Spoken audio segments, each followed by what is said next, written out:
السلام عليكم أخيارتي أنا قالد دمانتين وسلامتين إن وحالة يابنهاي إن قفك هدي بني آدم تهاي إسلام تهاي قف بني آدم هلقو مدايس نين ودن شيشايا عيرك قاتو oo gaaladana daba dhilif weyn nin gaal dawadiisa dhaqaayo oo saxarada ka dhaqaayo wuxuu leeyahay reer banaadir hal dilo jireer hal dilo maxay halayeen jireer iyo reer banaadir maxay halayeen war dawladdu wanaag aad taageereen hal allah muskilay war nin weyn wuxuu ku hadlayna lama ogo wuxuu sheegayna lama garanayo inuu meediyaha soo istaago social media inuu soo istaago leeyahay dadka hal dilo in hal gubo leeyahay war qof bin aadin sidee loo gubi karaa qof muslim sidee loo gubaa dadkiina waxa uu weydiinaa ninkan weyn oo dhahayo in hal gubo dhahayo dadka hal gubo dhahayo oo wadan shisheeyo joogo dadka hadii ay Soomaali yihiin ee bin aadan yihiin ee xuquuqda yaqaanaan ninkaas waxaa rabnaa in maxkamad la saaro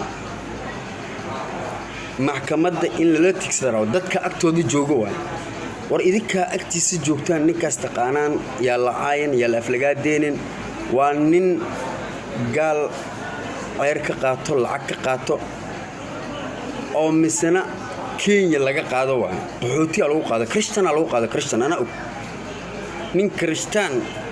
ahaydhay oo Christiannimo lagu qaaday oo xagga la geeyo gaal laga dhigay inuu dhaho way hal gubo dadka ilaan gaalada dadkii gubtaan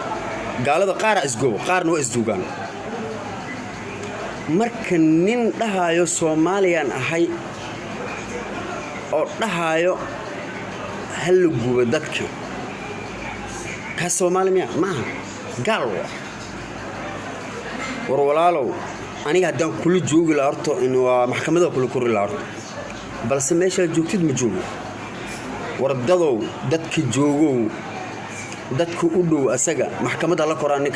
nin dhahay aniga jareerta iyo carabta waan dili jiray dhahayo banaadir waa dili jiray dhahayo war ninkaas maxkamadda la soo koro dad badan u gubay dad badan u dilay waa deeqcad waxa idin sheegaya dadkaygu hawiyo waxa idin sheegaya meesha lagu arkay adres jareer iyo reer xamarka cad gibil cad ka shaashida iyo bandhaboog iyo wixii lamid reefaqayga kulli hal wada qabta hal wada gubo dadka noogu xuno social media noogu daran oo nacaynayo farmaajo noogu darno farmaajo taageeray waa iiga dab hal lagu qabto kuwaas dab hal qabadsiyo war alaab iyo idin dhaqan jareerta guryaha idin ka wada shaqeystaa hawiyo wuxuu leeyahay dab hal lagu qabto leeyahay dadka dab hal lagu qabto in taas ma dhici karto dab qof binaadam in lagu qabto laakiin ogaada war noloshii noo ogoleen nolosha hawiyaha dhanayna ogoleen war qabta ee wada guba gabigood hal gubo wallahi bila nolol nooma ogol ayaga badaaroodka nooga soo horeeyay iyo dadka kale in ninkaas hadaladiisa si fiican u dhageysta hadaladiisa jareerta iyo xamarka waa la dagaalami jiray oo dhan waan dili jiray marka ninkan dad badan ku maqan dhiig islaana ku maqan min fadlan maxkamadda la soo koro war ninkan maxkamad saara war ninkan in ninka taakay la dhahay maxkamadda la korta la koray taakay waxa la maxkamadda la soo saaro sharci waa hal xira la war ninkan inta dad badan ku maqan war ninkan aan la soo xiro war ninkan wadamo ka shisheeyay inuu tagay dad badan dilay dad badan gubay oo Kenya qaxootinimo Christianka loogu qaaday war ninkan maxkamadda la soo koro hawiya ah oo leeyahay war ninkan maxkamadda la soo saaro hawiye ma ahan waa gaal waa Christian